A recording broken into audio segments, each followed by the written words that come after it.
मिजोरम में जन्मा जेन beta generation का पहला भारतीय बच्चा। तकनीकी तरक्की के कारण 11 साल बाद ही बदली पीढ़ी। ऑस्ट्रेलिया के मार्क मैककिडल ने गढ़ा नाम। जनरेशन बीटा नाम ऑस्ट्रेलिया की समाज विज्ञानी मार्क मैककिडल ने गढ़ा है। उनके मुताबिक 2025 से 2039 तक का दौर तकनीक के लिहाज से अहम होगा। तो वर्ष 1965 से 1979 तक पैदा बच्चों को जनरेशन एक्स कहा गया था। इस पीढ़ी के दौर में ही इंटरनेट की शुरुआत हुई। फिर 1981 से 1996 तक की जनरेशन वाई थी। इस पीढ़ी के दौरान लोगों ने तकनीक के बाद खुद को बदला और हर चीज़ में अपडेट होते रहे। सांस्कृतिक, आर्थिक और तकनीकी आधार।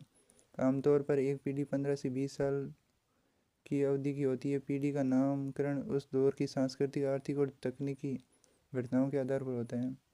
मसलन 1901 से 1924 के दौरान पैदा हुई पीढ़ी को ग्रेटेस्ट जनरेशन कहा गया, क्योंकि उसने महामंदी और द्वितीय विश्व युद्ध के दौरान जीवन यापन किया है।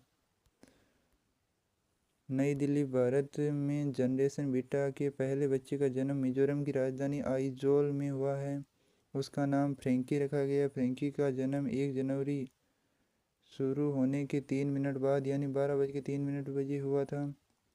आमतौर पर पीढ़ियों में बदलाव करीब 20 साल में होता है, लेकिन इस बार 11 साल के अंतराल पर ही जेन बीटा आ गई है। इस पीढ़ी की शुरुआत 1 जनवरी 2025 से हो गई है। अब वर्ष 2039 तक पैदा होने वाले बच्चे इसी पीढ़ी में गिने जाएंगे, जिनके लिए दुनिया में आते ही तमाम सुविधाएं एक ही क्लिक पर की दूरी पर होगी। जनरेशन बीटा इस पीढ़ी को कहा गया है जो इंटरनेट से जुड़ी तमाम सुविधाओं के बीच पैदा हुई है। होम डिलीवरी, टीवी, इंटरनेट समेत तमाम सुविधाएं बच्चे एक क्लिक पर हासिल कर सकते हैं।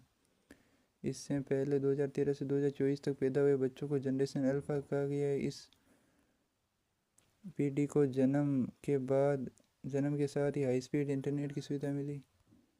ये बात है। तो अब आ गई है जनरेशन बीटा। तो कैसा लग रहा अब जन्मने वाले बच्चों के लिए, क्योंकि बच्चों के लिए सूरज कहूँ या चंदा, क्या बात। पर एक और नई खबर पढ़ ही लेते हैं। प्रदेश में तेज सर्दी का अलर्ट। अवकाश बढ़ाने के लिए कलेक्टर अधिकार। बच्चों को मिली राहत। जयपुर सहित 23 जिलों में शीतकालीन अवकाश बढ़ाया गया। प्रदेश में शीतलहर अलर्ट के चलते जयपुर सहित 23 जिलों में कक्षा 1 से 8वीं तक के विद्यार्थियों का शीतकालीन अवकाश बढ़ा दिया गया। अवकाश बढ़ाने के लिए शिक्षा निदेशक ने जिला कलेक्टरों को 11 जनवरी तक मुख्य जिला शिक्षा अधिकारी से समन्वय स्थापित कर अवकाश घोषित करने के लिए अधिकृत किया। इसमें अलवर, श्रीगंगानगर, हनुमानगढ़, बहरोड, कोटपुतली, सवाईमाधोपुर, बीकानेर, तिजारा, झुंझुनू, झालावाड़, चूरू जिलों में 11 तक, कोटा, डीग, भरतपुर, धौलपुर 12 और चित्तौड़गढ़ में 9 तक, और जयपुर, करौली, भीलवाड़ा, डीडवाना, कुचामन, ब्यावर, टोंक में 8 तक, और दौसा में 7 जनवरी तक कक्षा 1 से 8 तक, और दूसरी ओर डीडवाना कुचामन में 5वीं तक के बच्चों को 8 जनवरी तक बढ़ाया गया है। 10 से 12 के बीच बदलेगा मौसम। जयपुर मौसम केंद्र के मुताबिक मकर संक्रांति से पहले राजस्थान में एक सक्रिय पश्चिमी विक्षोभ के सक्रिय होने की संभावना जताई जा रही है। 10 से 12 जनवरी के बीच जयपुर, भरतपुर, बीकानेर और अजमेर संभाग के जिलों में बादल छाएंगे। कई जगह हल्की बारिश भी हो सकती है। इधर मंगलवार को अलवर, भरतपुर, अजमेर, दौसा, जयपुर, सीकर, गंगानगर, बीकानेर, हनुमानगढ़ में ऑरेंज अलर्ट जारी किया गया है। ये बात है भाई, बारिश भी आने वाली है।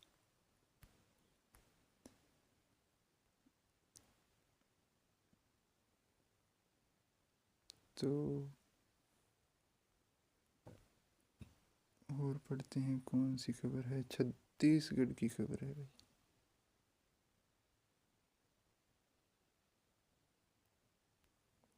छत्तीसगढ़ में बड़ा हमला।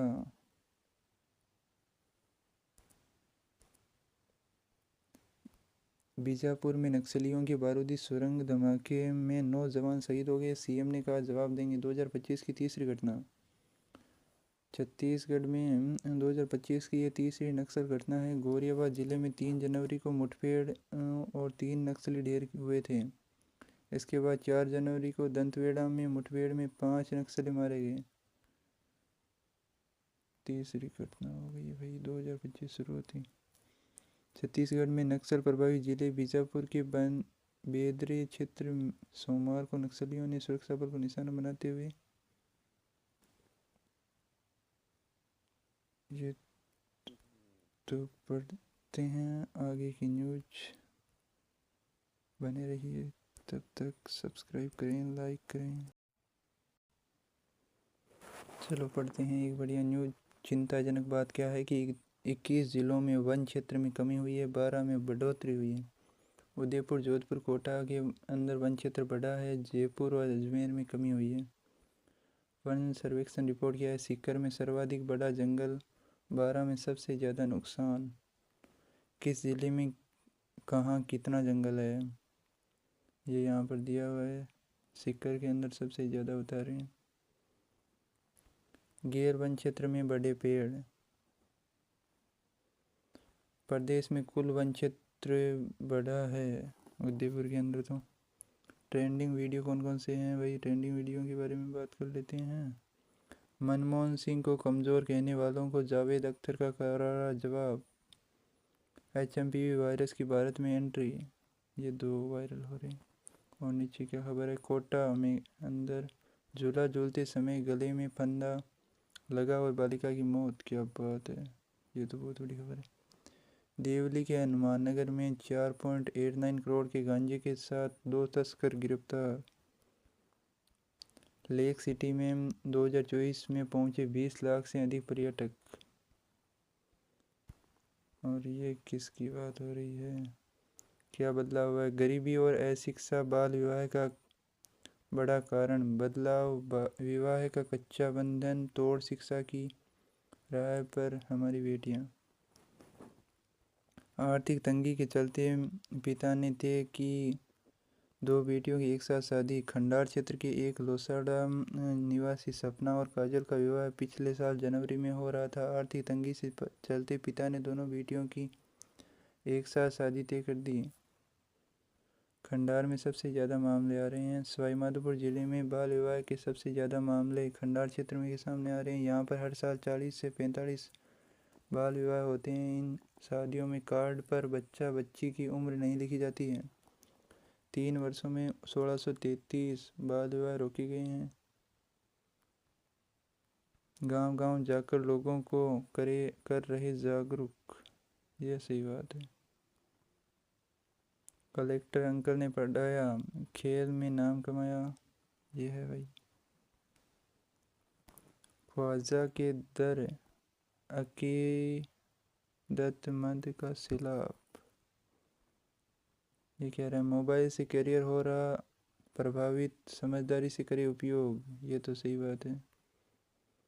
कोटा की बात हो रही है। कोटा के अंदर जिस आयु में बच्चे छोटी बातों को मचल जाते हैं, माता पिता को अपनी जिद के आगे झुका देते हैं, इस आयु में बालक कल्प कर आचार्य नयचंद सागर सूरी के व्यक्तित्व का ऐसा प्रभाव पड़ा कि मन में आध्यात्मिकता की जोत जल उठी और इस जोत को आचार्य ने भी महसूस किया और महज 9 साल की आयु में कल्प की आध्यात्मिक यात्रा शुरू हो गई। 3 वर्ष के तप अध्ययन के बाद 12 वर्ष की आयु में 2022 में दीक्षा लेकर सांसारिक जीवन को त्याग दिया और बालक कल्प से बालमुनि विजय चंद्र बन गए।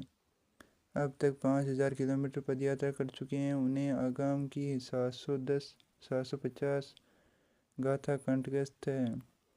वह लोगों को धर्म से जोड़ रहे हैं। छावनी तिलक नगर निवासी उनके सांसारिक माता पिता विजय बोरडिया और माँ शिल्पा बोरडिया है। मुनि शिक्षा के 2 साल बाद बाल मुनि कोटा प्रवास पर आए हैं।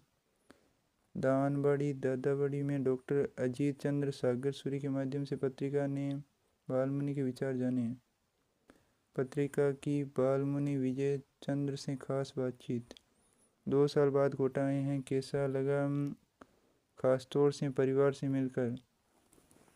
संतों के जीवन में राग द्वेष का कोई स्थान नहीं है। जहाँ भी जाते हैं सभी श्रावक श्राविकाओं से माता पिता के समान ही मिलते हैं। इतनी सी आयु में दीक्षा भविष्य के बारे में नहीं सोचा। तो उसने बताया कि उम्र बड़ी नहीं होती, समझ बड़ी होती है। छोटी सी आयु में जीवन का अर्थ समझ लिया, ईश्वर की कृपा रही। और क्वेश्चन पूछा था, क्या आपको परिवारजनों ने रोका नहीं? क्या नहीं रोका, लेकिन समझाया, दृढ़ निश्चय कर लिया था। शिक्षा नगरी कोटा में पढ़ने आ रहे बच्चों के लिए कोई संदेश है क्या? तो उन्होंने बताया कि कोई भी असफल नहीं होता है। कोई भी असफल होता है तो सोचता है कि वह कुछ नहीं कर सकता, यानी यही नकारात्मक उसे पीछे की ओर धकेल देती है। ऐसे विचारों को जगह नहीं दें। ये सोचिए कि मैं जो कर रहा हूँ उसका परिणाम मुझे मिलना ही चाहिए और परिश्रम करते हैं। पुरुषार्थ करना हमारा धर्म है। परिणाम प्रारब्ध पर आधारित है। कोचिंग स्टूडेंट डरे नहीं, डिगे नहीं, हिम्मत नहीं हारे, डटे रहें। कोचिंग के अलावा अन्य बच्चों से क्या कहेंगे कि आज के दौर में मोबाइल बुरी चीज़ नहीं है, लेकिन अनावश्यक उपयोग बच्चों के लिए शारीरिक, मानसिक और संस्कार एवं सामाजिक दृष्टि से मुसीबत बन रहा है। बच्चे मोबाइल, टीवी जैसी चीज़ों से दूर रहें। इससे करियर और कैरेक्टर प्रभावित हो रहे हैं। इनका उपयोग समझदारी से करना होगा। इसकी जगह हेल्दी एक्टिविटीज़ पर ध्यान दें। अच्छे से समझाओ तो बच्चे समझ जाएंगे। परिवारजन मार्गदर्शन करें और खुद भी इस बात का ध्यान रखें। ये बात है भाई, संत बन गए ये तो। गुजरात के कच्छ में प्रतापगढ़ की युवती बोरवेल में गिर गई। क्या बात है, ऐसे कैसे गिर गई? कोटा का व्यापारी घाटोल में करता था कारोबार। व्यापारी ने फोन कर दी सूचना, फिर नहर में कूद कर दी जान। ये क्या? सेना के जवानों ने दिया गार्ड ऑफ ऑनर। सैन्य सम्मान से शहीद हरिराम नीतीश को दी अंतिम विदाई। ये थी भाई न्यूज़, और ऐसे ही न्यूज़ पढ़ने के लिए सब्सक्राइब करें, लाइक करें। Thank you.